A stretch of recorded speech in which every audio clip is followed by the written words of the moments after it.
Loud and clear. There you go. Roger Wilco. I figured out which ones here are louder. The other one was so quiet. Ooh, some relaxing hot tea. That's some good stuff to get going. Mm. Well, I don't remember what we talked about last time. I guess it really don't matter. We can talk about whatever.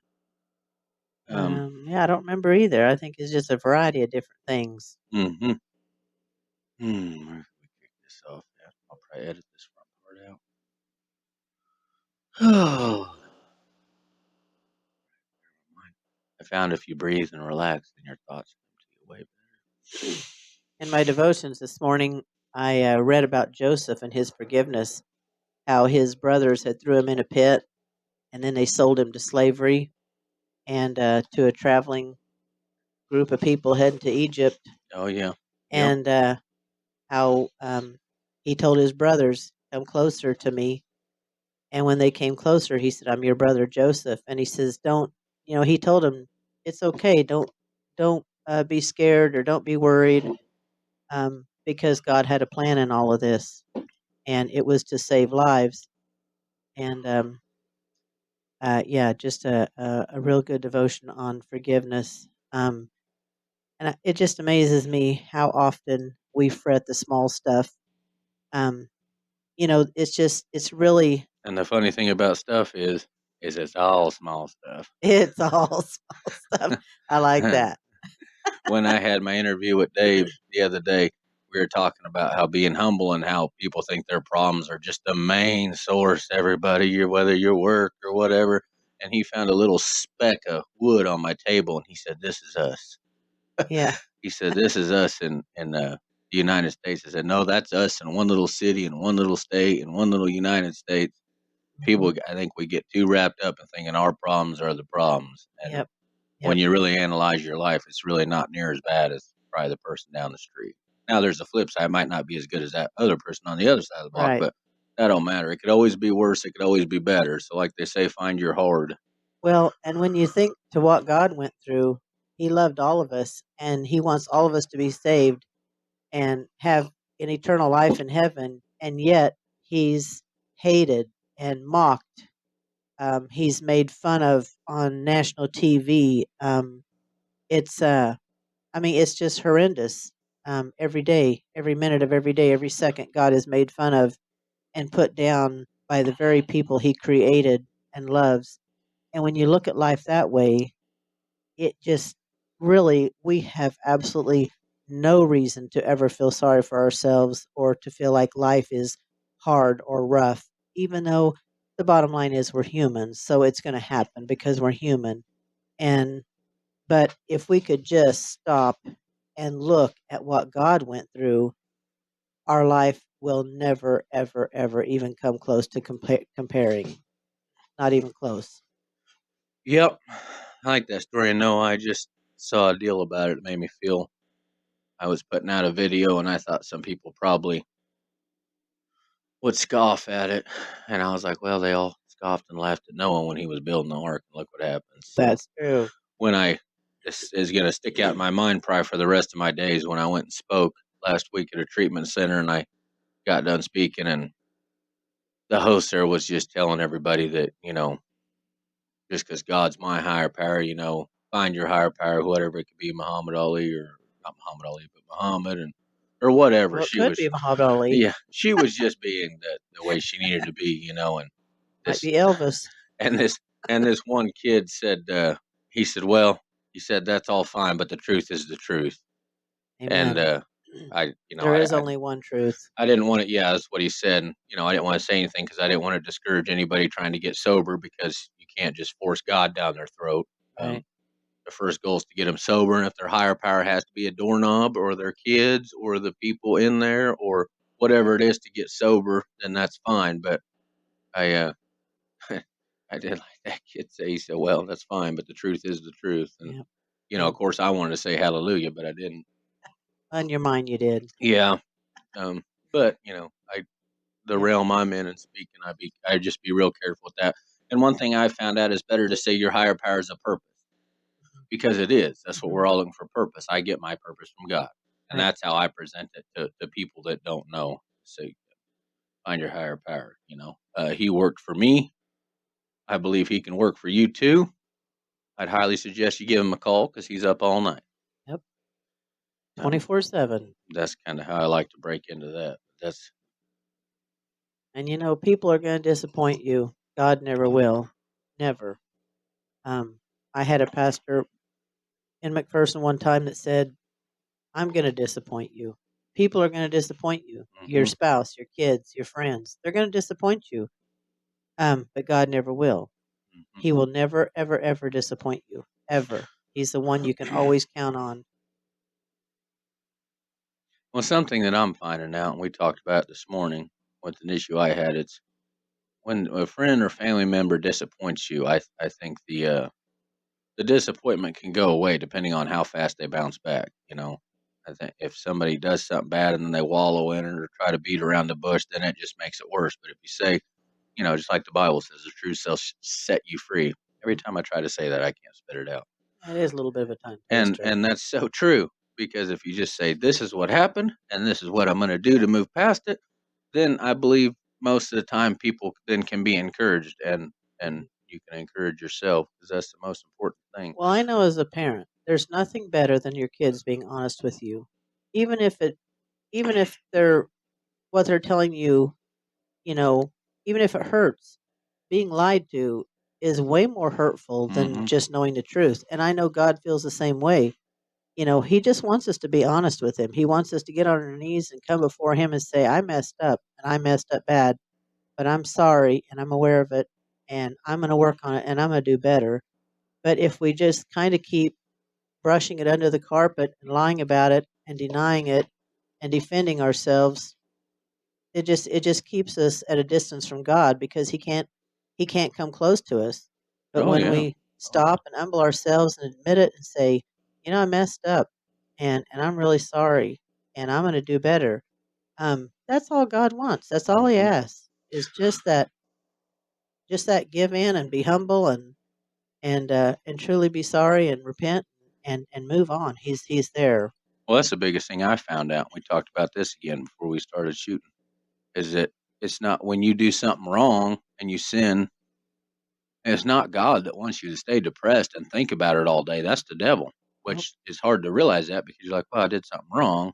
You'd think the devil would be happy. No, the devil wants you to keep going and do more wrong. So he's going to make you depressed about sinning, even though he's the one that wanted you to sin.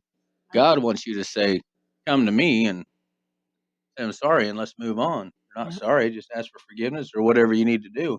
God wants you to have joy in your life. hmm Satan wants you to wallow in self pity and depression and anxiety. And if you look around at the world, and I got to admit, I've been one of them. I've been right there. I struggle with anxiety. I've struggled with wallowing in self pity. There's been times I've had to pull myself out of that muck and mire too. And it's it's not. There's many people that struggle with those things, and that's you have to come back to a point where you realize you're human too. It's wonderful, to be able to say, just look to God and pray about it, and those are good things, and that's true. But at the same time, we're human, and we're gonna be human all of our lives, and we're gonna struggle with things all of our lives. But just like parents and children, your children will always be your children, and they're gonna have struggles, and they're gonna come to you until the day they die or you die, and you're gonna help them. And God's hmm the same way. He's always there. He's always gonna help you, and you just got to come to Him and be honest. The more honest you are, the better relationship you're gonna have. I think that the older you get, as far as kids, well, as far as for me, and I'm sure it's for everybody, then you start to worry about your parents. Like when you called me Saturday and you were so tired and being sick and a little emotional about it, then I felt so bad all day, the way you felt, and thought about that for days and just thought how terrible that's been. Because especially when you get older, you want your parents to be happy too. And I think that's why it's so hard as a kid when you do something that makes them not happy, especially when you get older. Yep. If only we could all be happy all the time. I don't think that's possible. I don't think that's by design. It would be ideal, but then there'd be no need for anything else Well, if we ever. were still in the Garden of Eden, that might be true. Yeah, but you got to have your ups and downs. That's what makes the world. But I would say try to make your ups a lot more than your downs. That's for sure. Yep. And then when you are down, figure out how to work through it. There's always a solution. Yep. I say that saying all the time that life is 10% what happens to you and 90% the way you react to it. That's so Amen. true. People get so mad at 100%. work because this guy's annoying. Yeah, okay, he's annoying, but you're letting that person annoy you. And then a lot of people say, no, no, he's just super annoying. No, you're allowing him to annoy you. Believe me. Well, and I was so, taking a walk last night, and uh, I had a little boy with me, and he was kind of being rambunctious. And this person there in the neighborhood, I said, "It's a nice day," and must have been by their house, and they said, "Yeah, and it's quiet too." And I didn't know, like right away, my brain was like, "Is he saying because like this little boy was being noisy or what?" And I thought about it for a second, and I was like, "I don't need to think about this. I don't care. We're having a great time. We're out for a walk." And I prayed, Lord, I said, "Lord, don't let this knucklehead. I don't know for sure if he was meaning the kid or what, ruin my evening."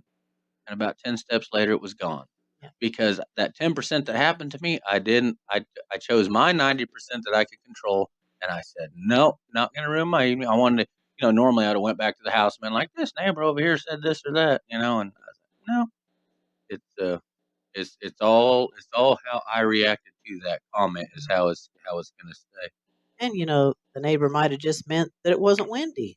Yeah. It was a quiet day. It wasn't Hmm. windy because in Kansas, we value those quiet, non-windy days. And see, that's the biggest part of what we were talking about. Sometimes it might not even be the way you think that you're In getting fact, all I think wrapped up. most of the time I it's think that it is. way. Yeah, I wasn't sure. I was on the fence Mhm. about it Yeah. after I thought about it, but either which way, I chose to take it in, analyze it, and then let it out. You know, back to what you said about, an annoying coworker. The interesting thing about that is sometimes you can have maybe a coworker that's a little annoying, but the person that comes to you and is all drama about it is almost as annoying as the other person. Oh yeah, oh yeah, It's like exchanging one for the other. yeah. It's like, well, okay, now I gotta listen to you and your drama upset about the coworker, Hmm. where really he's not even bothering me. He's bothering you, but now you're bothering me. Hmm. So it's kind of a trickle down effect. I guess the bottom line is just kind of don't worry about everybody. Worry about yourselves. It's funny. I think we're just inherently born to try to build ourselves up and to some extent put other people down, and even if it's just in a small way and not a bad way. I've tried so hard to watch myself at work. We've had a lot of new guys, and we train them, and then the supervisors will catch us when we're walking around and be like, "How's he doing?"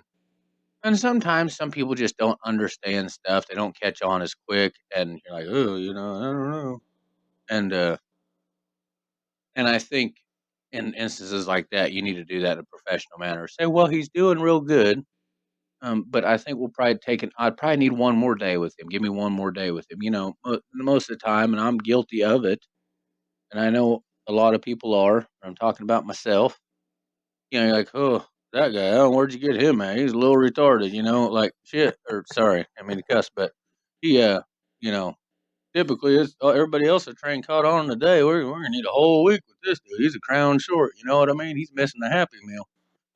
He's missing the toy in the Happy Meal. And just because you want to get a laugh from your supervisor, and Yeah, then in some weird roundabout way, you think you're building yourself up, which is just totally the wrong way. And that's why we have all this division in the world yeah, because we're supposed to be building each other up, no matter what the case. And I try so hard not to do that, and I'll catch myself doing it, and then I'll be so upset at myself when I walk away. Why did I say that? It's just you should just say it. What needs to be said. yeah. Is he ready? Instead of making a joke trying to make yourself, we would just say, "No, let me have one more day with him, and we'll get him there. He's right there. He's doing better than he was yesterday." And that's all I need to say.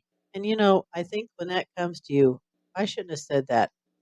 I think that's a good opportunity to just stop in your tracks in whatever circumstance it is and turn around and go back and say, that probably wasn't the best way to say that. And then just kind of start over. You know, I people admire stuff like that. In our minds, we're kind of scared to go back to people Don't. Mm-mm. and I'm gonna interject real quick, and I sure don't want to seem proud on this. I did that. After I did that, after work, I got to feeling bad about it. And when we were walking out, I happened to be walking out by my supervisor, and I said, "Hey, I just want to let you know, I shouldn't have said that about so and so." I said, "He's doing all right." I said, "We'll get him in a day or two." And and my supervisor, Christian man, he said, "Well, that's all right. Sometimes we just get caught up in things." He said, "But I understand." And that I felt so good. Then I felt I humbled myself. You know, you feel kind of weird going and being like, "Oh, I shouldn't have said that," but people do admire that. they They do. like that, especially people in management, because they know that Absolutely. you're compassionate and they know you're here for the greater good. You're not here to build yourself up. And like I said, I say that with all humility, but with you saying that, I did do that, Mhm. and I just want to let everybody know that's a good feeling. I felt good Yep. on my way home because I did that. Just that little bit, just saying, yeah, I shouldn't have said You felt better, God felt better, the supervisor felt better, that. and Satan was mad. It's just so easy to put people down, and I don't know how you train that. I think I go a lot off of how you start your day. You know, you got to plant good seeds in the morning. Plant bad seeds, you're going to start growing bad. Plant good, you're going to start growing good, and you know, good comes with a lot of humility and love and compassion, which is what we need in the world. And What'd your devotion say about pulling weeds? Got to keep the weeds pulled out too. yeah, well, you're you know, kind of like Joe Dirt said, life's a garden. You got to dig it. Um, But yeah, my devotion talked about how God's gardening in your garden and He's pulling out the bad weeds. So that was a pretty good one about that going on. Can we give a shout out to somebody having a birthday today? Oh yeah, yep, yep. My uncle Chris is having a birthday. Chris Trammell. He's actually my cousin, but he's a little one of the older cousins. So for years I thought he was my uncle, and now I think it upsets him when I tell him I thought he was my uncle.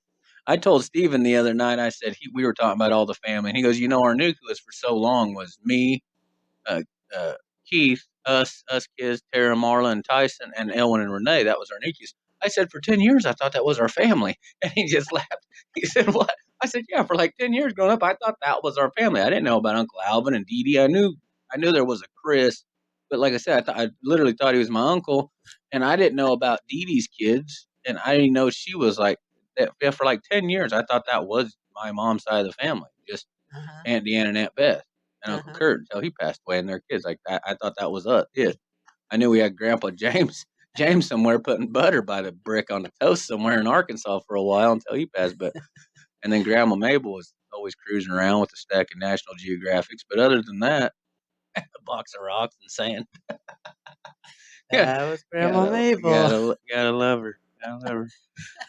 But yeah, I thought that was our family.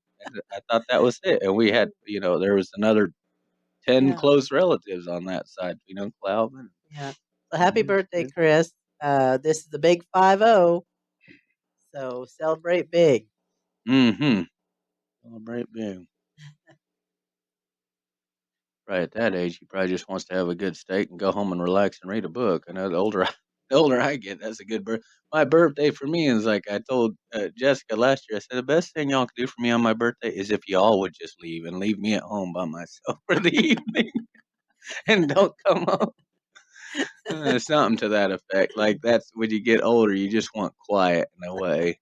You need a, a Uh, Take the kids and go to the mall and back when I drank, I'd say I just need a six pack and Arby's beef and cheddar, some curly fries, and a good movie, and then just leave me alone. I'm good. yeah, That would be a good birthday. Well, you just had your birthday, turned 39 again. 39 again. Had a really nice birthday. Got my office all decorated up. I told some of the nurse aides, I said, looks like some of you had some extracurricular activity last night. And they were either involved in blowing up balloons or putting streamers all over or signs. I don't know. My office looked like the happy birthday bunny threw up in it. It did. It looked pretty cool, pretty neat. I might get the picture and I'll throw it up for this deal here if I can figure. I know that's a pretty easy thing to do, but I'm not only computer illiterate, I'm computer retarded, so it takes me a while to get things done on the editing. That's terrific. Yeah. I told mom, I said, "Well, I'm gonna send you a birthday card like you send to us. I'll send it to you in about a month." Or not at all. So she said, "Just take a picture." Once when I was at Walmart last night, I just sent her a picture of her birthday card. I said, "Here, this way it gets to you sooner." Did you like that dog? He's dancing. Yeah. Oh, speaking of that, I'm gonna share this with y'all because that saying "dance like nobody's watching." This is an awesome. What do you call people like Socrates and Gandhi? Were they theologians, or what do you call them famous people that had all them famous sayings?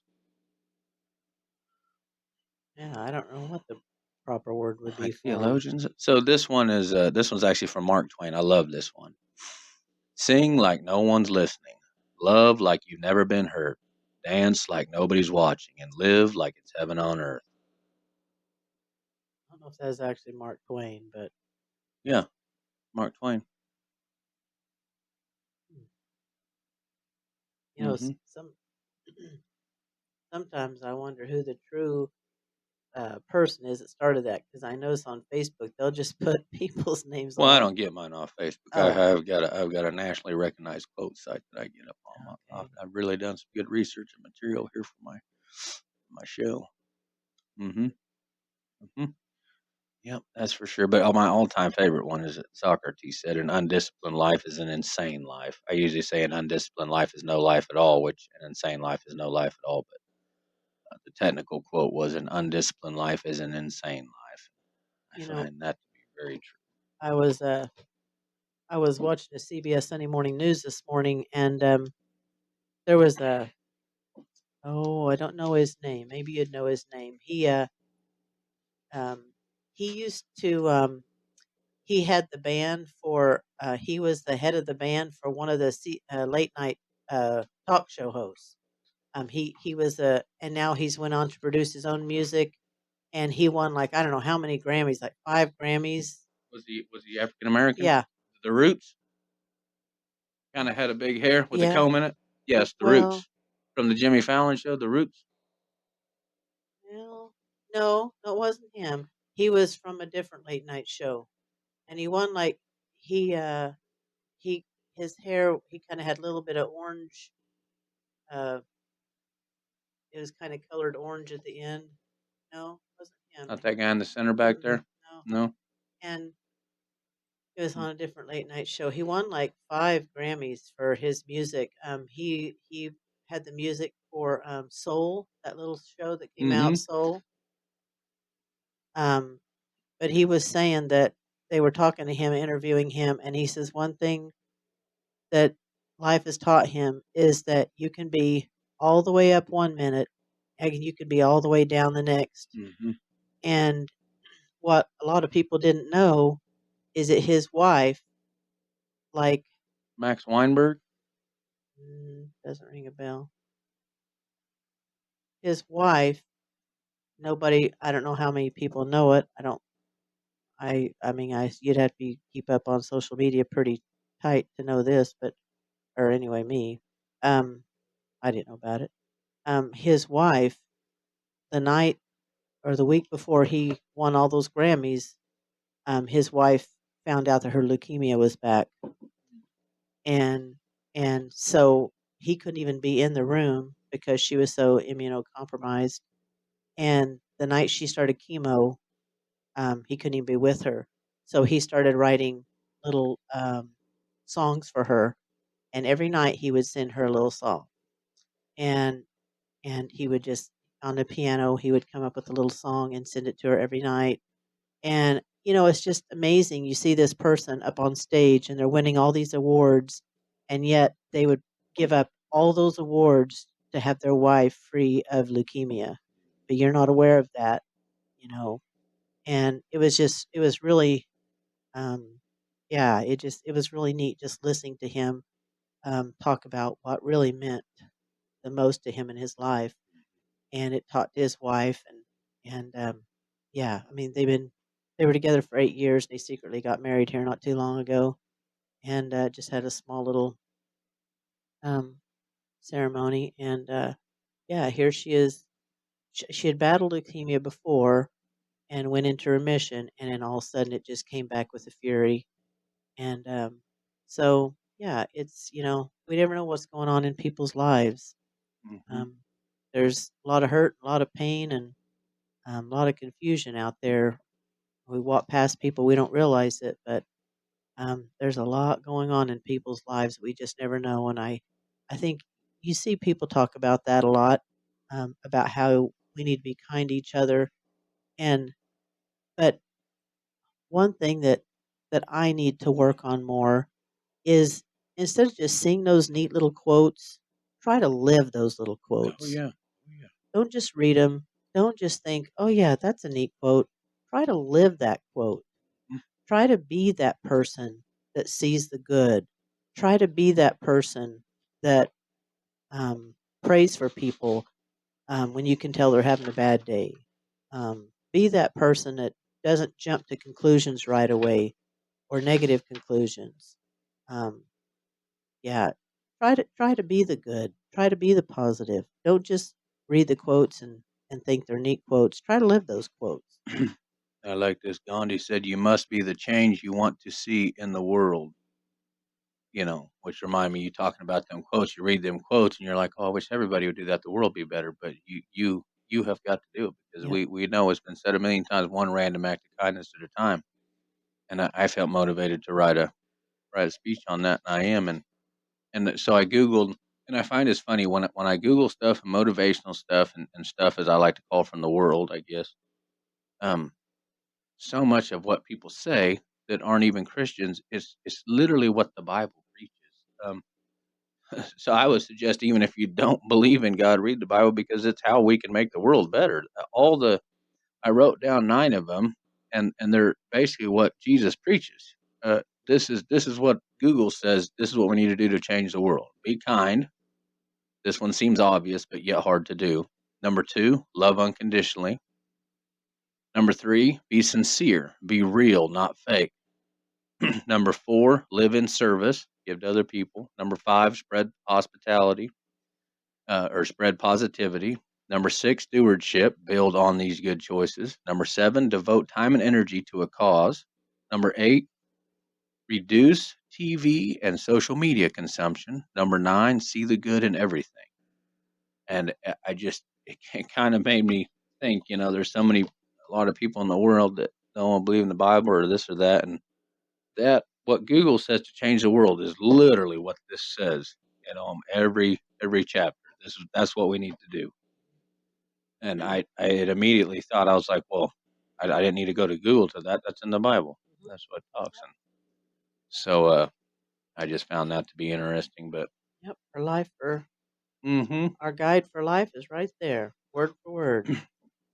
well, I've said it before, and I'll say it 1,000 times. People get so caught up in thinking that discipline is a bad word and rules are a bad word. That they're not. We've been in a society to look at rules as a bad thing. Rules and discipline let you lead a happy, healthy life. I just You got to have some standard to go by, which is rules, and then you have to be disciplined in certain areas of your life to make it better. If you're not disciplined and you go blow your check every weekend when you get paid, well, the next week and a half is going to suck. You're not going to have a good life. So if you have a little bit of discipline with your finances, which is obviously the most major one, then your life gets better, and that's that. So therefore, discipline, that's not bad. Um, there's so many things that I thought were bad or annoying that are actually positive things in your life. We just the word rules and discipline aren't something you're like, oh, woohoo, want to dance when you hear. But the crazy thing is, you should dance when you hear rules and discipline, because if you have a little bit of rules and discipline in your life, you live a way better, happier life. And it's amazing when you see that. And the more I go on my walk, I see that it's like, if you can just get to the other side. I've finally, a big part of my brain has made it to the other side and realized that. And once you realize stuff that you thought was annoying or hindered your fun is really making you depressed and unhappy, it's hard to see it when you're living in it. You get off work Friday, you think you're gonna go get tuned up and fire up the grill, and that's great, that's fun.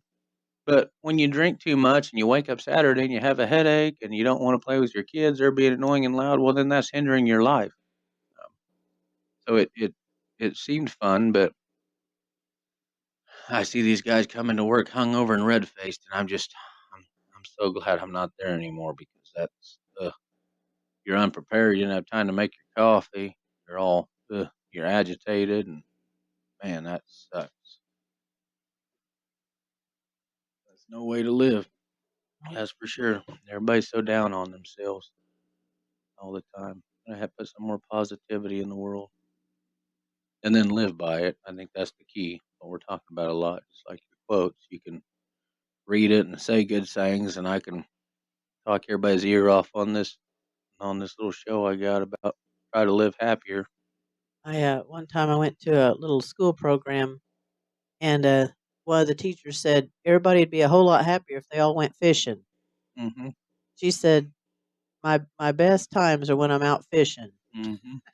So she tried to talk all of her students into going fishing, and she said that's just that'll make your life a whole lot better if you just get you a fishing pole and go sit on the bank and look at the water and the surrounding area, the surroundings. It's just she says it's just peaceful and she says some of the best moments in her life have just been fishing. Yeah, I wonder what holds us from doing that. I put my pole in my tackle box in the vehicle the other night, and I got to thinking when I did that. So why haven't I went fishing yet? It's been a little cool. We've had some warm days. I think that for some reason, a part of us, I don't know, maybe are afraid to just go out and be alone, not be around people, or be in the city. I don't know what holds you from going and doing something you love. Now, there's a lot of people that go out and go fishing every day by themselves and they have a good time, and but I was wondering what keeps me. Why? I mean, I have gotten a little busier with things and events going on, but I used to every second I got, I'd be out fishing. Some of my Uh, best time just by yourself and your thoughts peaceful, no music. Um, that was your grandpa James. I think if he could have died sitting on the edge of a bank, he would have been happy. yeah, just being in peace and quiet. I think, man, it doesn't matter what house you go into. There's a radio going in the kitchen, a TV going in the living room. There's people on their phones and stuff coming out of it, and you can't hear nothing. There's no way you can hear your own thoughts. And I think and people wonder why their kids are so rambunctious and crazy and won't be quiet. Well, they've grown up in a house or just all the time, and then all of a sudden you want to be quiet and read a book. Well, they don't even know what's going on because there's just been chaos, TV blaring and radio blaring and and stuff. I would think it'd be awesome if you know people. I'm sure a lot of families do choose one night a week where you don't have TVs, radios, and phones, and you're just together. That would be cool. That seems harder to do probably, but well, I don't know. I had two kids, teenage kids in their early teens, and we did things like that once in a while. We all had good evenings. It was a good time. I know Chip and Joanna Gaines, when they built their restaurant, they put a little pocket by each booth, and you were supposed to put your cell phone in there while you was eating. That's awesome. I like that. Yep, That's they cool. That's a too. good I don't know idea. if everybody does that, but they encourage that. Just to turn your cell phones off and just sit and relax and enjoy your meal in each other's company. Hmm. Yeah, that social media and stuff can really get in the way if you live in your life. TV can too. But I was guilty of it for years. Come out of work, go home, turn on the TV. Yep. But the crazy thing is, if your life's not your vocation, then you're not living a life at all.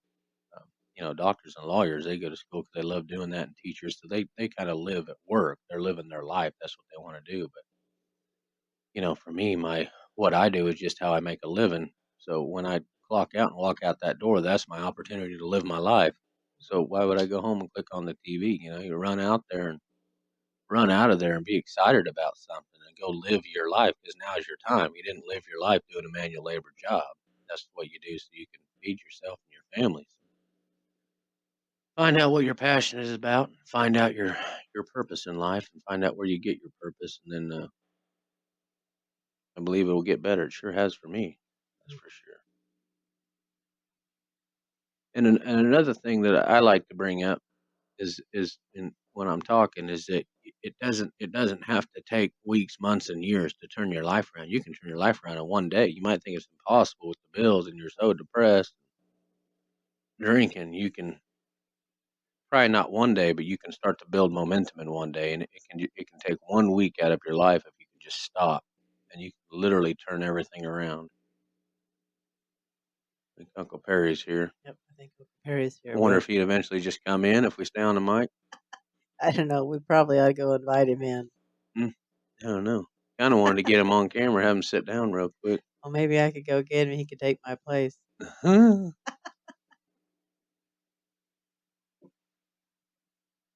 in. Trying to film a show here.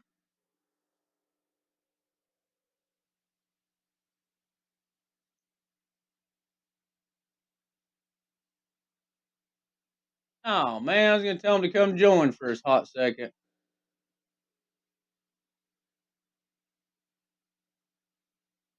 Yeah, there he is.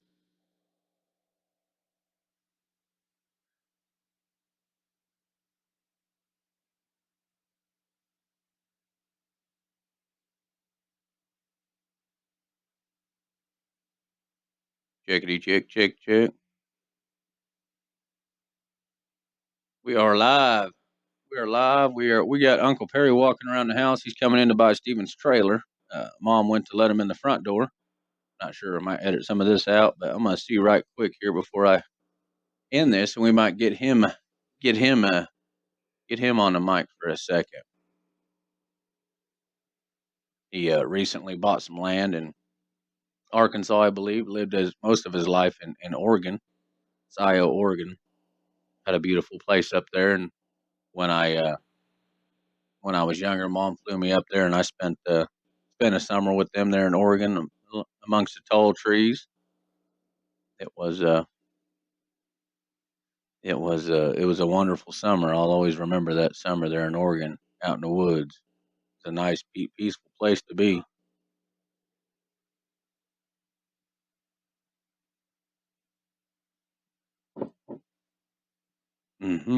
Well, I done gave him an intro. He needs to come say some words now.